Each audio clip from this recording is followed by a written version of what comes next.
1분기는 저희 물류 부분에 성장세가 두드러지는 것 같아요. 상하이 컨테이너 운임 지수 같은 운임 상승에 기인해서 전년 동기 대비 매출이 좋았었던 것 같아요. 증권사 리포트에 의하면 2분기에는 매출 4.3조에 영업이익 2,400억으로 예측을 하고 있어요. 영업이익은 5.8%로 소폭 감소를 예측했어요. 인건비 상승이 원인이라고 추정했는데 이게 어떤 부분인지 설명해 주실 수 있나요? 일단은 물류랑 IT랑 나눠서 보셔야 할 것 같아요. 인건비는 사실 IT 서비스의 수익성에 조금 더 영향을 주게 됩니다. 아무래도 개발 인력들이나 저희가 인력 전체적으로 물류보다는 IT에 많이 배치돼 있다 보니까요. 인건비는 작년도 그렇고 뉴스를 통해서 보셨겠지만 업계 전반적으로 네이버나 LG나 심지어는 삼성전자도 그렇고 임금을 인상하는 기조가 계속 이어지고 있어요. 실제로 저희도 임금 협상을 해야 해요. 어쨌든 인상률이 예년보다 더 높을 수도 있다는 거죠. 물류는 그거랑은 별개로 보셔야 됩니다. 말씀하신 대로 1분기에 물류 운임이 상하이 컨테이너 이슈 등에서 지금 전체적으로 작년부터 운임이 강세예요. 잘 꺾이지 않고 계속 매 분기 경신하고 있어요. 저희 입장에서는 물류비가 증가하면서 거기에 따른 매출이 늘어나는 부분이고요. 그래서 그런 고운임 상황이 어쨌든 당분간 좀 지속될 걸로 보다 보니 증권사가 그렇게 추정을 하신 것 같아요. 그런데 하반기는 사실 저희도 예측하기는 어렵습니다. 작년도 하반기에는 운임이 정상화되지 않을까 했지만 결과적으로는 운임이 계속 올랐어요. 올해는 그래도 작년보다는 운임이 좀 조정을 받지 않을까? 라고 저희도 보수적으로 전망을 하고 있어요. 첼로스퀘어 플랫폼 매출이 많이 신장할 거라고 예측을 하시는 것 같아요. B2B 서비스라 자료가 많이 없는 것 같아요. 첼로스퀘어는 MS가 어느 정도인가요? 첼로스퀘어는 저희 표현으로 디지털 포워딩 플랫폼 사업이 될 거예요. 사실 국내에서는 이런 수출입 물류 플랫폼을 가지고 있는 회사가 없습니다. 그러다 보니까 지금 해외에도 물류사 중에서 비슷한 사업을 하고 있는 회사가 한두 군데 정도는 있다고 해요. 그런 플랫폼을 가진 회사가 없다 보니 사실 MS를 예측하기에는 왜곡이 있는 거죠. 저희는 어쨌든 이 플랫폼을 가지고 B2B 형태로 해서 지금 이커머스 셀러 등의 화주들하고 DHL이나 UPS 같은 물류 실행사 간의 연결고리를 하는 역할을 할 거예요. 플랫폼 사업을 하려면 그 플랫폼을 쓰는 고객, 중견기업 등의 고객을 많이 확보하는 게 우선인 상황이에요. 플랫폼 사업에 대해서 저희가 외부적으로 많이 홍보를 하고 있고요. 그래서 실적이라든가 의미 있는 데이터를 보시기에는 아직은 조금 이른 단계라고 말씀드리고 싶어요. 그런 것 같아요. 지금 아직은 초기 단계인 게 작년에 한 700억 정도 매출이 있었던 것 같아요. 근데 2에서 3년 이내에 1에서 2조까지 초고속 성장할 거라는 예측들도 있어요. 첼로스퀘어를 내부에서 주력으로 긍정적으로 보는 이유가 따로 있을까요? 사실 가장 큰 거는 그거죠. 저희가 2014년에 상장하면서 기존의 IT 서비스 회사로 있다가 삼성전자라는 큰 고객을 두고 물류 사업을 계속 해외 쪽에서 해왔잖아요. 그래서 해외로 많이 커버리지를 넓혔고 확보한 물류 네트워크가 있어요. 또 첼로스퀘어 4.0이 있기 전에 저희가 첼로라고 하는 일종의 BPO 차원에서 기존 플랫폼이 원래 있어요. 그래서 플랫폼 운영 경험도 저희가 많은 편이에요. 그러니까 종합적으로 단연간 계속 쌓아왔던 물류 레퍼런스라든가 네트워크에 기존의 IT 역량 간의 시너지도 있을 수 있는 거죠. 그래서 작년 8월에 첼로 스퀘어를 런칭했어요. 그전에는 큰 규모의 대형 고객들이었다면 이 첼로 스퀘어는 중소형 또는 중견기업들 대상으로 해서 물류 사업을 키우는 부분이 있어요. 요약하자면 단연간의 물류 경험과 IT 역량의 시너지가 강점이고 이 플랫폼을 통해서 기존의 대형 고객사에서 중견이나 중소 쪽으로 고객층을 넓힌다는 말씀이시죠. 그렇죠. 그렇게 해서 이미 확보한 고객사가 몇백 개 됩니다. 지금도 계속 꾸준히 늘려가고 있어요. 아마존 B2B 같은 거라고 보시면 이해가 쉬우실 텐데요. 국내 시장이 이런 플랫폼을 필요로 했고, 그런 수요에 맞춰서 런칭을 하고 사업을 계속 확대해 나가고 있는 거죠. 첼로스퀘어에서 보니까 셀러들 위해서 아마존 FBA랑 연계해서 재고 관리 기능까지 사용을 할 수 있게 한 것 같아요. 이게 지금 아마존이랑 협업을 하고 있는 건가요? 아마존이랑 직접적인 협약은 아니에요.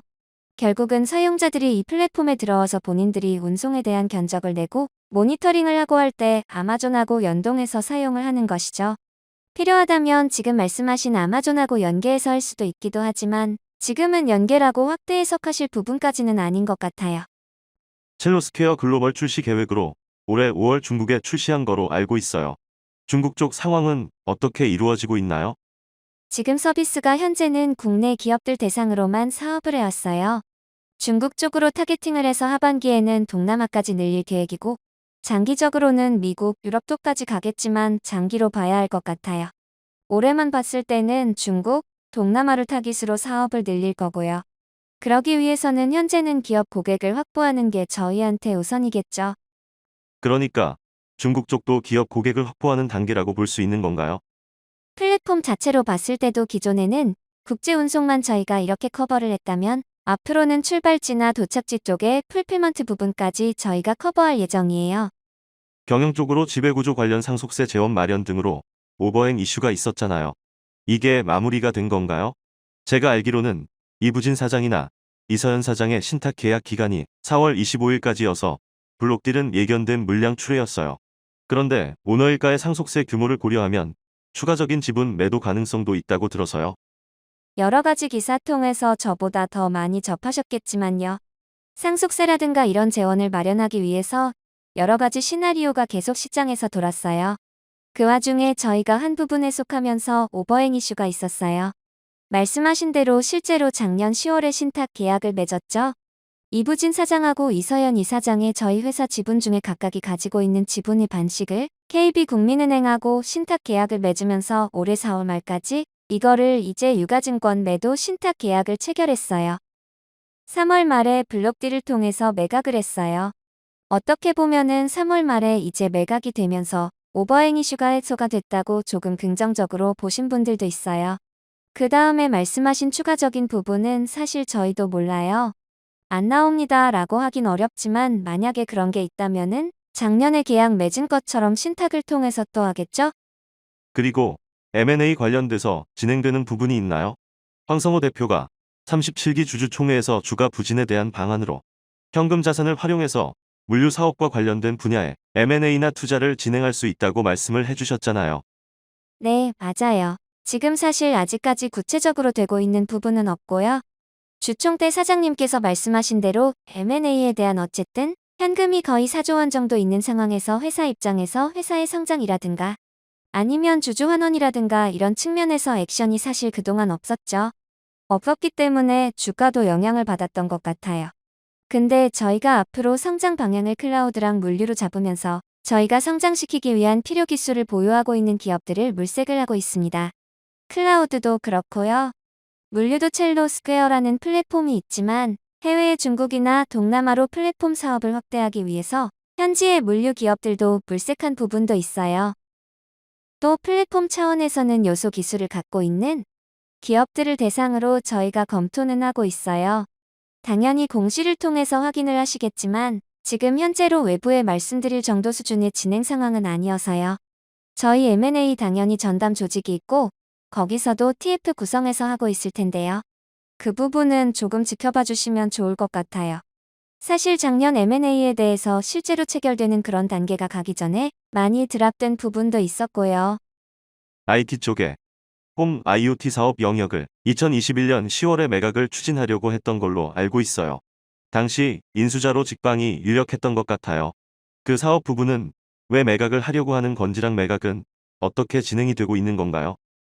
이게 사실 홈 IoT가 저희가 봤을 때는 앞으로 추진하려고 하는 사업의 큰 방향성이 클라우드와 물류로 많이 집중이 되면서요. 저희도 많이 사업을 정리하고 선택하고 집중하는 과정에서 그런 결정이 됐던 것 같습니다. 그래서 그 외에도 자잘한 사업들도 많이 정리하고 한 것도 있어요. 아무래도 홈 IoT는 기사화되고 많이 크다 보니까 언급이 됐는데 그 중에 하나라고 보시면 될 것 같아요. 어떻게 진행됐는지는 말씀 주실 수 없지만 지속적으로 매각을 추진을 하고 있는 상황이라고 보면 될까요?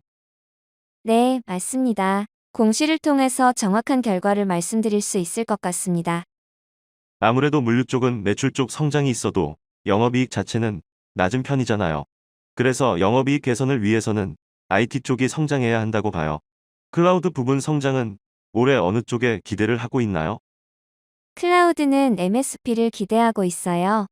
MSP는 클라우드 전환 기업들이 기존의 온프레미스에서 클라우드 전환하는 거 말고 ERP라든가 기업들이 갖고 있는 MIS라든가 이런 기업 시스템들이 있을 거예요. 기간계 시스템을 클라우드로 전환하는 수요가 계속 생기고 있습니다. 그러면서 저희 입장에서는 어쨌든 SI, ITO라는 사업 경험이 있고 그거를 이제 클라우드에다 많이 접목시키면서 클라우드 전환 구축 운영 컨설팅 이런 부분을 하는 MSP 사업을 많이 주력을 할 거고요. CSP도 마찬가지로 저희가 국내에도 자체 데이터 센터가 있고 해외에도 데이터 센터가 있다 보니까 프라이빗 클라우드 사업도 병행해서 키우고 있긴 해요. 메인은 일단 MSP 쪽이라고 보시면 될 것 같아요. 네, 맞아요. 저도 1분기부터 해서 IT 사업부가 MSP 사업에 집중을 하려고 하는 걸로 알고 있어요. 이게 보면 CSP는 소수 클라우드 업계가 장악을 한 거잖아요. 근데 MSP는 삼성 SDS 자체에서 여러 분야랑 협업하면서 얻은 노하우가 있어서 경쟁 우위가 있다고 본 것 같아요. 지금 MSP 사업을 하고 있는데 MSP 국내 시장이 한 3조 정도 된대요. 그 중에서 저희가 타겟할 수 있는 유효 시장은 2조 원 정도예요. 베스핀 글로벌이나 메가존 같은 데가 지금 이미 MSP 사업을 하고 있죠. 그런 데와 경쟁 구도가 있겠지만 국내 MS 같은 경우는 레이저로 올라갈 수 있는 성장성이 높다고 보고 있어요. 내부적으로 CSP랑은 상황이 다르겠죠. CSP는 알고 계신 대로 AWS나 마이크로소프트나 글로벌 메이저 플레이어들이 포진하고 있다 보니까 거기와 경쟁하기에는 어려워요. MSP가 상대적으로 저희한테는 더 기회 시장이라고 보고 계속 사업을 키우고 있죠. 전반적으로 보면 물류 쪽도 운임비가 계속 유지된다면 매출 쪽은 올해 성장이 있을 것 같고 IT 쪽도 집중하려는 분야가 확실하게 있는 것 같아요. 올해 매출적으로는 괜찮은 편인 것 같은데요. 작년보다 훨씬 매출은 괜찮을 것 같아요. 이익률은 조금 더 지켜봐야 해요. 이익률은 인건비나 여러 가지 요인이 작용할 수 있기 때문에 조금 보수적으로 봐요. 매출 단에서는 탑라인은 저희가 봤을 때는 좋아요. 물류가 물론 어떠한 드라이브를 많이 할 수 있겠지만요. IT 서비스도 전년 대비해서는 증가할 걸로 보고 있어요. 네, 말씀 감사합니다.